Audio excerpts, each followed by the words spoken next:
sekalian, saya sudah men-sharingkan materinya ya. Jadi kita akan membahas seni komunikasi. Seni komunikasi yang saya maksud adalah bagaimana kita menyampaikan pesan kita kepada orang yang kita ajak berkomunikasi. Kalau kita bisa persingkat gitu ya, komunikasi itu ada 3 aspek. Pertama adalah aspek komunikator, yaitu kita yang mengkomunikasikan.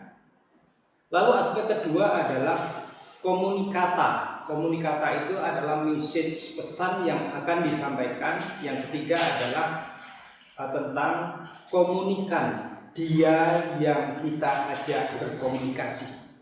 Nah, Bapak Ibu Saudara sekalian, yang menjadi masalah adalah bukan pada komunikatanya, tetapi cara komunikator menempatkan komunikan sebagai komunikan. Nah, ini yang akan menjadi bahasan kita pada hari ini.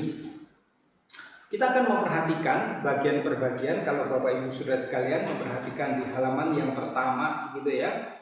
Mengapa komunikasi ini diperlukan? Karena dengan komunikasi kita gitu ya, kita memahami natur dan aspek-aspeknya. Kita sebagai manusia gitu ya, peta dan rupa Allah adalah makhluk sosial yang sejak lahir itu membina komunikasi dengan sesamanya untuk apa? Untuk menemukan makna dan tujuan hidup kita. Gitu ya, komunikasi dengan sesama untuk menemukan makna dan tujuan hidup kita. Dan melalui komunikasi manusia dapat mengembangkan kepribadiannya, mengembangkan dirinya, mengembangkan rasa percayanya dan tanggung jawab serta menikmati kedekatan dengan orang lain. Nah, Bapak Ibu Saudara sekalian, ini terlihat dari masa bagaimana anak-anak itu bertumbuh. Kalau kita perhatikan bagaimana seorang bayi, gitu ya, bayi itu berkomunikasi dengan sangat dini, yaitu dengan tangisan. Bayi itu lapar, nangis, haus, nangis, butuh ganti pampers gitu ya, dia ngompol gitu ya, dia nangis. Itu komunikasi dia sampaikan. Nah, makanya dari itu orang tua yang punya anak pertama ini agak bingung gitu. Sebenarnya anak ini mau ngomong apa, gitu kan? Yang kedua adalah ketika anak itu beranjak menjadi lebih besar gitu ya. Kalau kita perhatikan anak-anak remaja gitu ya, dia berkomunikasi itu lebih menarik karena dia pertama sudah bisa berkata-kata. Nah, setelah berkata-kata dia menyampaikannya itu dengan kalimat yang terbatas, gitu ya. Sehingga apa? Bahasa anak-anak siapa yang tahu? Mamanya, gitu ya. Mungkin orang lain nggak tahu, tetapi mamanya yang paling tahu. Nah, apa yang mereka pelajari, anak-anak pelajari ini dibawa ketika anak itu menjadi dewasa. Nah, beberapa kali saya ketemu dengan teman-teman saya gitu ya. Teman-teman saya yang sama-sama punya anak kecil, dia bilang gini, "Kenapa anakmu cerewet sekali?" gitu. Lalu ada lagi anak-anak dari teman saya itu ada 2 yang sharing ke saya, itu anaknya speed delay gitu ya. Jadi terlambat ngomongnya. Nah, Bapak Ibu Saudara, saya sampaikan kepada mereka bahwa sejak anak itu masih dalam kandungan, saya sudah ajak berkomunikasi. Bukan berarti dia mau dengar, enggak, tetapi saya juga membiasakan diri. Sehingga ketika anak itu lahir, saya mulai ajak bicara. Bukan yang gendong tang tintung ting tang tintung. Saya nggak bisa begitu kan? Nggak boleh begitu ya. Itu kita ngajarin apa sama anak tang tintung gitu? Nggak ada, meaningless gitu ya. Nggak ada artinya gitu ya. Ya, banyak orang gendong anak, ini anak siapa gitu. Ini orang bingung gitu kan. Tetapi kita melatih anak dengan bahasa yang sepatutnya. Saya juga tidak pernah mengajarin anak saya itu ngomongnya cadel-cadelan gitu, enggak. Kita ajari dengan bahasa yang baku. Bahkan gitu ya, bahkan kami gitu ya, kami bertiga itu selalu memakai gaya bahasa koreksi. Artinya apa? Kalau anak keliru ngomong, kita luruskan. Kalau papa mama keliru ngomong, anak yang luruskan. Nah ini seni komunikasi supaya apa? Supaya waktu kita menyampaikan sesuatu bisa dimengerti.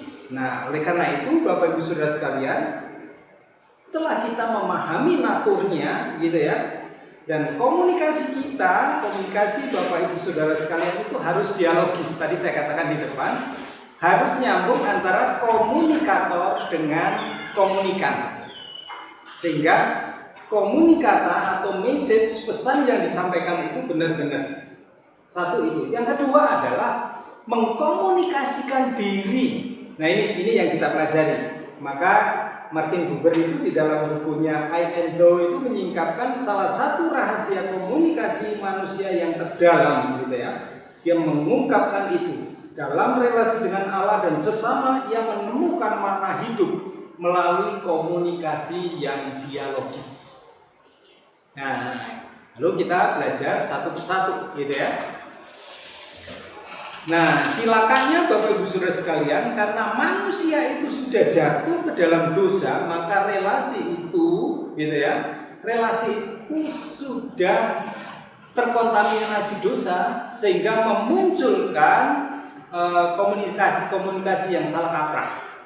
Gitu ya. Yang pertama yang bermasalah adalah I and I. Ada orang komunikasi seperti itu. Kita perhatikan di halaman yang kedua. Bagaimana komunikasi itu sedemikian jauh dimanipulir.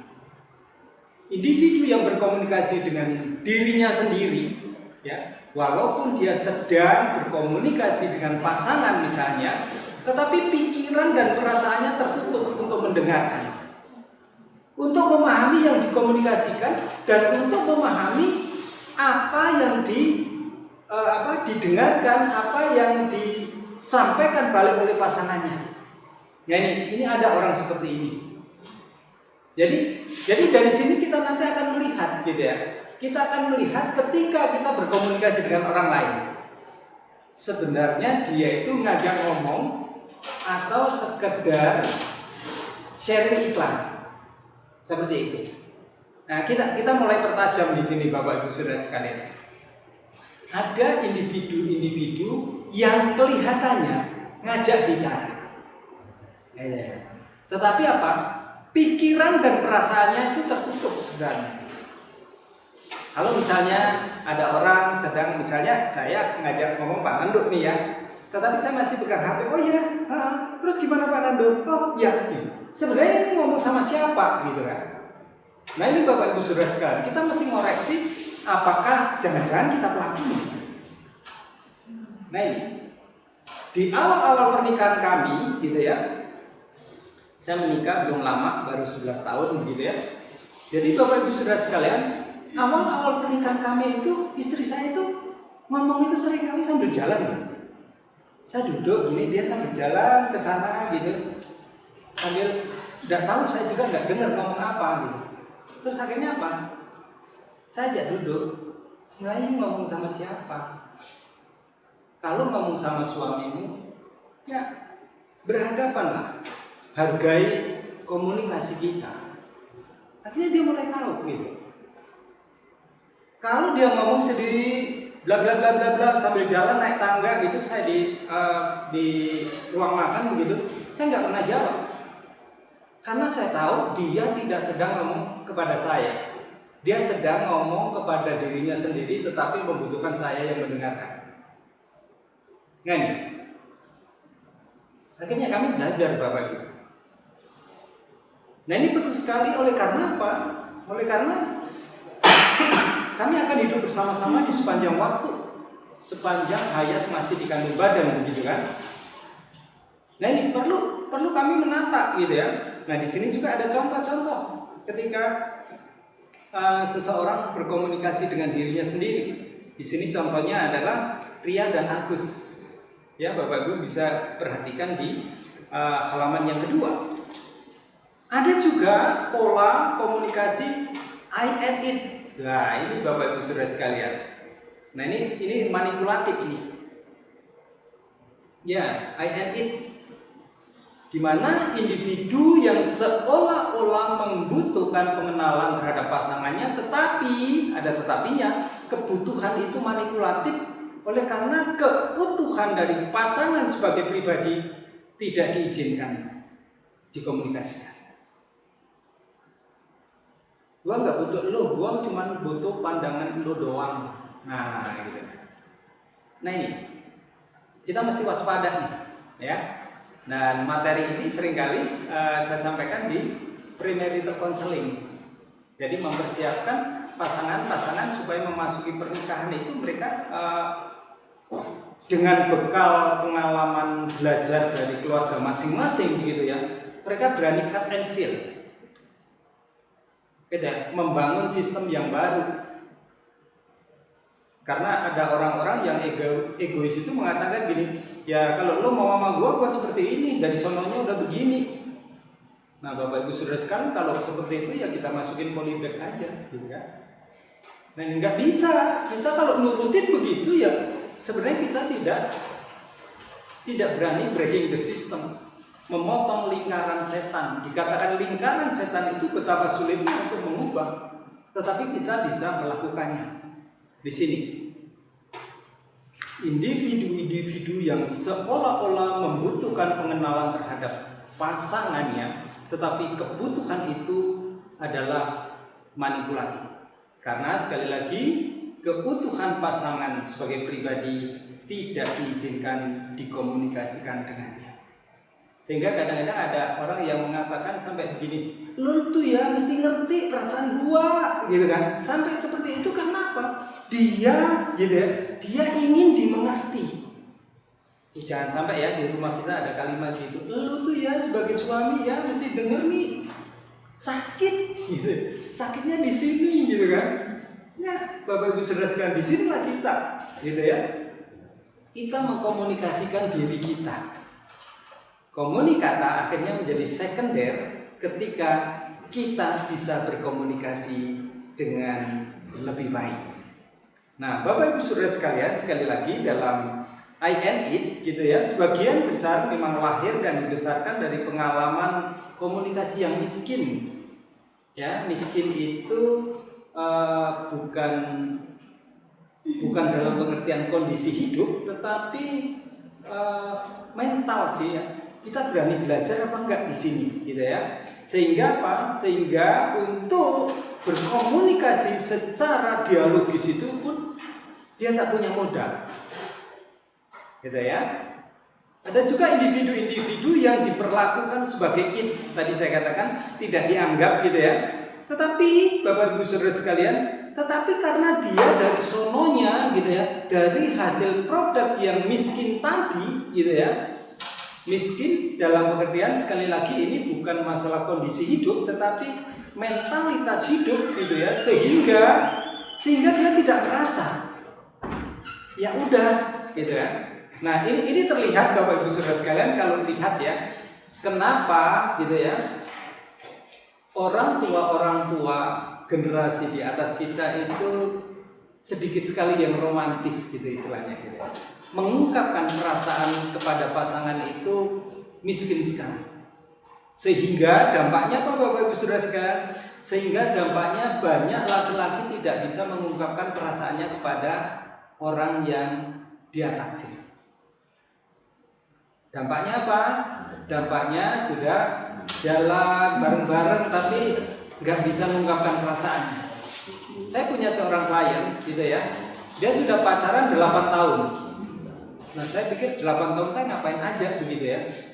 Tapi yang perempuannya ini sharing ke saya gitu, kami nggak tahu nih udah 8 tahun mau kemana gitu kan. Saya katakan kalau hubungannya nggak jelas, pisah saja. Atau kamu tanya, sebenarnya saya itu mau diajak kemana? Saya punya seorang klien gitu ya, orang dari Indonesia Timur, Bapak Ibu Saudara sekalian. Waduh, dia sudah istilahnya kalau orang sana bilang mati kawin gitu ya, mati kawin pokoknya ya harus kawin sama dia gitu kan. Tetapi dia tidak bisa mengungkapkan. Akhirnya apa? Saya panggil lawan jenisnya. Perempuannya saya panggil ke rumah gitu ya. Saya WA, ke rumah dong, cecemu lagi masak ini nih gitu. Terus habis itu saya sharing. Setelah sharing sama dia, saya kasih tahu, tidak semua orang diajari mengungkapkan perasaannya. Sehingga kalau dia gitu ya, Arjunamu itu belum mengungkapkan perasaannya, kamu nggak apa-apa. Tapi sebenarnya dia berharap besar sama kamu. Akhirnya Bapak Ibu Saudara sekalian, singkat ceritanya, akhirnya mereka menikah. Jadi bagi saya tidak alergi ketika ada seorang wanita menyatakan perasaannya kepada seorang pria. Yang menjadi masalah adalah kita hidup di konteks kehidupan di mana prialah yang seharusnya mengungkapkan perasaan. Masalahnya cuma di situ. Ya, bagi saya secara pribadi saya nggak alergi, gitu ya. Kalau alergi sih saya biasanya pakai itu ya, minum air kelapa muda, gitu ya. Nah itu Bapak Ibu Saudara sekalian di sini. Karena apa? Karena kita lihat realitasnya kita hidup di dunia seperti ini, di keluarga, latar belakang keluarga kita yang seperti itu, gitu ya. Nggak apa-apa, gitu ya. Tetapi dari situ sekarang kita tahu, gitu ya. Saya kepada anak saya, istri saya ungkapkan perasaan saya, gitu ya. Pagi-pagi, gitu ya, sebelum tidur, gitu ya. Saya peluk dia satu-satu, saya cium dia satu-satu, saya katakan I love you. Gak apa-apa, supaya anak saya akhirnya tahu kapan dia mengungkapkan perasaannya itu kepada papa mamanya. Biasa malam sebelum dia berangkat tidur dia katakan I love you pa, I love you ma, good night gitu. One arm, see you tomorrow gitu ya. Terus dia sampai lengkap gitu ya. Have a nice dream, saya jawab ya, es krim, saya bilang gitu ya. Jadi hari begitu Bapak Ibu Saudara sekalian. Supaya apa? Supaya komunikasi itu cair. Nah disinilah perlunya kita Bapak Ibu Saudara sekalian belajar begitu ya tentang ada realitas seperti itu. Nah di sini yang dipakai contoh untuk I and it gitu ya, si Nila sama si Ali begitu ya. Ini sesuatu yang kontras seperti itu. Kita perhatikan di halaman yang ketiga. Lalu yang berikutnya adalah pola it and it, Bapak Ibu Saudara sekalian. It and it ini sudah gimana ya? Di situ saya tuliskan di slide di sana itu komunikasinya itu basa-basi. Individu ini tidak tahu apa yang dia butuhkan dan tidak tahu apa yang dia inginkan. Sehingga komunikasi dengan pasangan hanya interaksi aspek-aspek tertentu dari dirinya dan aspek-aspek tertentu dari pasangannya. Apakah mereka bisa menikah? Bisa Bapak Ibu Saudara sekalian. Kalau kita perhatikan gitu ya. Saya pernah bertemu dengan satu orang yang bareng-bareng dengan saya itu sedang mengurus surat pindah di kantor kelurahan. Saya waktu itu mengurus surat pindah dari Malang ke Bandung dan dia mengurus surat pindah karena dia mau kawin lagi. Waktu itu ya nunggu Pak Lurah ya, kami ngobrol gitu. Dia bilang, dia nggak saya tanya, dia ngomong ke saya, iya Pak, saya mau pindah karena saya mau menikah lagi. Menikah lagi kenapa Pak? Saya baru saja cerai karena saya nggak cocok dengan istri saya. Oh, menikah sudah berapa lama? Sudah 10 tahun. Oh, kalimat saya terus gitu ya. Terus anak sudah berapa? 3. Oh gitu. Pikiran saya nggak cocok aja anaknya 3. Jadi kita bisa bayangin kalau cocok anaknya berapa gitu kan? Iya. Nah nggak cocok bisa punya anak, bisa menikah. Gitu. Bisa menikah dulu baru bisa punya anak. Ya Bapak bisa ini nggak cocok gitu loh. Makanya kalau kita perhatikan orang-orang yang cerai dengan alasan nggak cocok gitu ya, saya bilang datang aja ke rumah saya cocok itu ada jarum, ada paku, ada pisau dicocok-cocok begini. Nah ini Bapak Ibu Saudara sekalian, ternyata ada orang komunikasinya seperti itu, bisa gitu ya. Jadi dia bisa aja komunikasi dengan pasangannya, berbicara tentang pekerjaan lah, tentang anak, tentang politik, tentang gereja, tentang apa saja, tetapi tidak menyentuh sisi person. Dan bisa menikah, punya anak 3, gitu ya. Bapak Ibu Saudara sekalian, ini nampak sekali, gitu ya. Ini ada, jadi ini bukan sekedar ya karena saya mau bikin materi, enggak. Jadi kita Bapak Ibu Saudara sekalian, modal komunikasi kita untuk menikah itu seperti apa? Nah, Bapak Ibu Saudara sekalian di sini gitu ya. Setelah kita belajar bagaimana pola relasi, saya ajak kita memperkaya gitu ya, belajar tentang karena saya laki-laki, saya sharing dengan laki-laki. Satu, yang kedua adalah yang perempuan supaya tahu kondisi dirinya, yaitu tentang 4 season woman. Nah ini tidak tahu para woman itu tahu seasonnya atau tidak tahu, maka saya yang tidak tahu, saya mencari tahu. Setelah tahu, saya mau tahu dan berbagi tahu, gitu ya. 4 season woman ini bagi saya menarik sih Bapak Ibu Saudara sekalian. Kenapa? Karena kita berada di dalam sistem, gitu ya. Sekali lagi, sistem di mana kita dibesarkan itu menarik dalam pengertian saya. Setelah saya belajar, oh ternyata ada orang berkomunikasi seperti itu. Saya melihat atau mengutip dari Thomas Harris, gitu ya, dalam bukunya I Am Okay, You Are Okay, itu dia mensummarizekan, merangkumkan 2 peran, gitu ya. Jadi ada orang-orang yang memerankan dirinya di hadapan pasangannya itu seperti orang tua. Kita perhatikan halaman 4 bagian paling bawah. Kita memerankan orang tua. Individu tersebut cenderung memainkan peran menasehati, menegur, memperbaiki, melindungi, mengatur pasangannya. Ada orang memerankan dirinya seperti itu. Jadi ini kalau dia perempuan, gitu ya, dia mempunyai kecerewetan ekstra, gitu ya. Ya. Nuansa ini nampak Bapak Ibu Saudara sekalian dalam kehidupan kita. Sadar atau tidak sadar, kita mewarisi dari orang tua. Ya. Istri saya itu nampak sekali gitu. Saya kadang-kadang belum bangun gitu ya, dia kan bangun lebih dulu gitu. Bangunin saya itu selalu dengan satu kalimat yang sama. Pa, mau minum apa? Every day, Bapak Ibu Saudara sekalian. Karena apa? Ini yang diwariskan oleh orang tuanya. Ya. Belum lagi kalau mertua berkunjung ke tempat tinggal kami. Dia yang selalu dikotbahi sama mamanya. Suamimu belum disiapin minum ini. Jam berapa ini? Padahal dari rumah kami kan kecil gitu ya. Mereka bisik-bisik pun saya dengar gitu Bapak Ibu. Nah ini pola bagaimana saling ya suami dan istri memerankan sebagai orang tua. Seperti itu. Nah, oleh karena itu ya bagaimana kita gitu. Enggak selalu salah sih. Tetapi apakah berada di dalam waktu yang tepat, itu masalah. Yang kedua adalah kita berada di dalam peran dewasa. Nah ini memperlakukan pasangannya lebih baik gitu ya.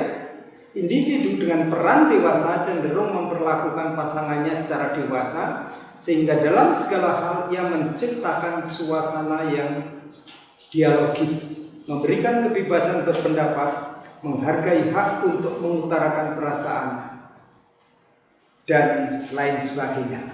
Nah disinilah Bapak Ibu Saudara sekalian, di tengah-tengah kondisi seperti itu, bagaimana kita memberikan peran, bagaimana kita berperan kepada pasangan kita. Kenapa? Ini penting, sekali lagi, kita tidak mungkin mengasihi yang kita tidak kenal. Ya, maka kita perlu mengenal supaya kita bisa mengasihi. Four season woman. Nah, Bapak Ibu Saudara sekalian, di sini kalau kita perhatikan, mundur lagi ke belakang, berbicara tentang mengasihi, Bapak Ibu Saudara sekalian, kasih atau cinta kasih itu seperti katalis ya. Kalau nanti tanya kepada guru fisika, kimia, itu tahu ya, katalis itu pelicin gitu ya, yang menghantarkan sesuatu supaya apa? Komunikator menyampaikan komunikata kepada komunikan itu lancar, maka harus ada satu unsur yang namanya cinta kasih. Dan cinta kasih ini mengandung elemen, ada keakraban, ada kegairahan, ada keberanian mengambil keputusan gitu ya. Jadi cinta kasih di sini gitu ya selalu hadir dalam relasi kita. Relasi suami istri, relasi yang personal tadi. Oleh karena itu, untuk mengoptimalkan, kita perlu mengenal lawan jenis itu dengan tepat. Yang pertama adalah kita mengenal wanita itu mempunyai siklus gitu ya. Bagi wanita yang belum tahu ya, siklus menstruasi wanita itu ada dua apa namanya ya? Ada dua jenis, yang satu ada 28 hari, ada yang 32 hari. Ya, saya belajar sekalipun saya bukan wanita, karena saya di rumah mempunyai wanita, gitu ya. Nah, Bapak Ibu Saudara sekalian, singkat cerita, kalau 28 dibagi 4 ada 7. Kalau 32 dibagi 4 ada 8. Jadi kita siklus dari four season woman itu 28 bagi 4 atau 32 bagi 4. Nah, masing-masing semingguan begitu ya. Jadi 4 musim di sini gambarnya ada winter, spring, summer, ada fall gitu kan. Tetapi saya akan memulai dari titik yang terendah, yaitu dari winter. Nah, Bapak Ibu Saudara sekalian, kita belajar di sini. Yang tidak tahu mencari tahu, setelah tahu mau tahu, setelah mau tahu kita berbagi tahu gitu ya. Nah, di dalam musim dingin itu adalah musim di mana wanita sedang mengalami menstruasi. Gitu ya. Kadang hormon reproduksinya sangat rendah. Oleh karena itu medis mengkategorikan sebagai kondisi tidur. Dampaknya adalah dia lemas, cenderung ingin tidur gitu ya. Dan emosinya benar-benar drop. Nah, seperti itu sehingga apa? Sehingga wanita gitu ya membutuhkan perhatian lebih banyak, Bapak Ibu Saudara sekalian gitu ya. Dikatakan dia membutuhkan perhatian yang sesungguhnya. Berikan gitu ya bagi suami nanti gitu ya. Sampai di perjalanan berikan kepada istri ketika dia sedang menstruasi itu supaya apa? Supaya dia mengkonsumsi coklat itu membantu memproduksi hormon serotonin, yaitu hormon yang mengatur mood. Nah, jadi seperti itu. Kalau kita perhatikan gitu ya, butuh sekali sana. Di sini wanita ingin dimengerti, ingin diterima, ingin diperhatikan, begitu ya. Jika musim sebelumnya itu fluktuatif naik turun, tetapi di musim ini dikatakan dalam titik terendah, maka butuh sekali dia dikasih, butuh diperhatikan. Ya seperti kalau orang sakit gitu ya, saya biasa kalau kena flu, menu makan saya dari satu porsi itu saya tambahin 10 sampai 15%. Nah, kalau di sini kalau pasangan hidup kita gitu ya sedang menstruasi, ya perhatian kita tambah gitu ya. Jangan lagi yang wanita merasa, wah gua belum selesai menstruasi nih, lo perhatiin gua lagi 2 2 hari lagi nggak bisa, gitu kan? Tapi kita melihat, kita menyampaikan apa adanya di situ. Yang kedua adalah kita bicara di musim berikutnya, yaitu musim semi. Nah, di musim semi ini kadar estrogen wanita, gitu ya, mulai meningkat secara psikologis, merasa lebih percaya diri dan bersemangat dalam beraktivitas. Seperti nama musimnya, gitu ya, musim semi. Waktu ini adalah waktu yang romantis, gitu ya. Biasanya wanita kelihatan lebih cantik di sini karena ya memang musimnya, gitu ya. Sehingga biasa kalau sehari mandi sekali, gitu, ini bisa 3-4 kali kayak gitu ya. Jadi karena memang musimnya seperti itu, Bapak Ibu Saudara sekalian. Nah, di sini gitu ya, bagi suami yang bisa masak begitu ya, ya masalah buat istri gitu ya. Sekalipun Indomie dan telur ceplok kita bisa plating, gitu kan?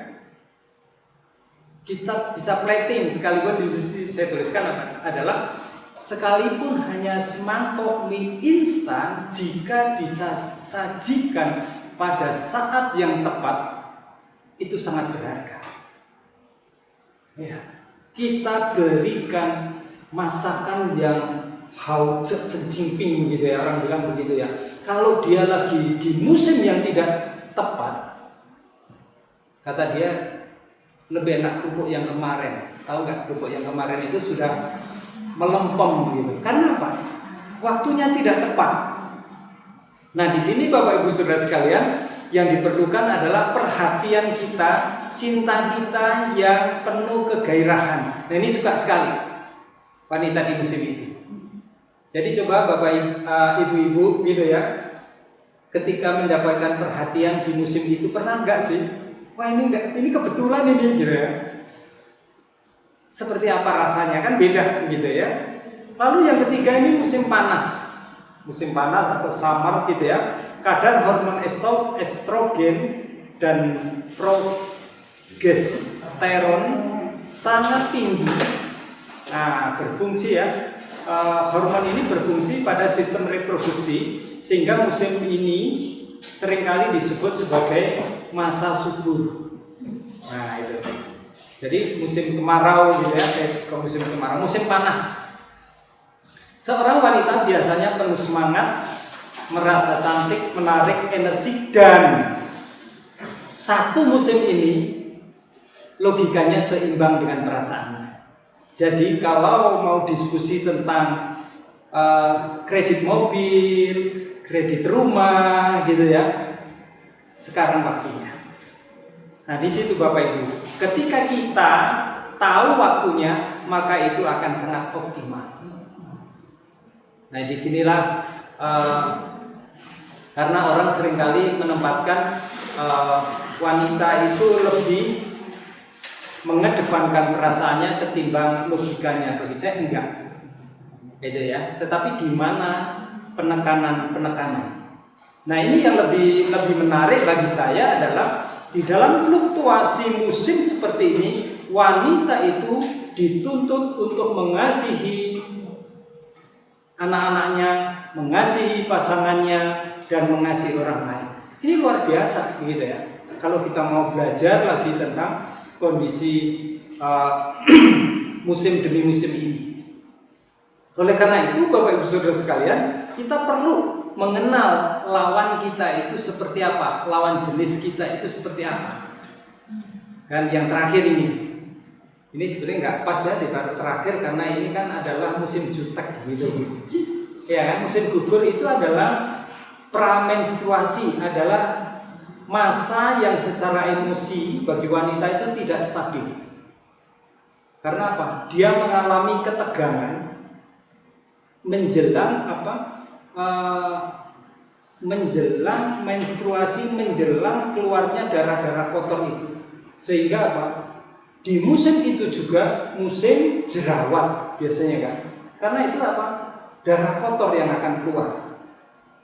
Tetapi yang seringkali orang lihat ya juteknya aja gitu ya. Bicara dengan nada dasar emosi yang naik turun gitu. Kadar estrogennya dalam tubuhnya mulai menurun, menyebabkan moodnya juga menurun. Nah, Bapak Ibu Saudara sekalian, disinilah kita perlu gitu ya, bagi laki-laki yang punya istri sedang kayak begini, ya udah. Nah, di sini bahasa atau pepatah mengatakan diam itu emas di sini, gitu ya.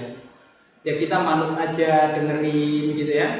Kita lebih banyak mendengarkan sehingga apa Bapak Ibu Saudara sekalian, sehingga tidak menimbulkan banyak konflik.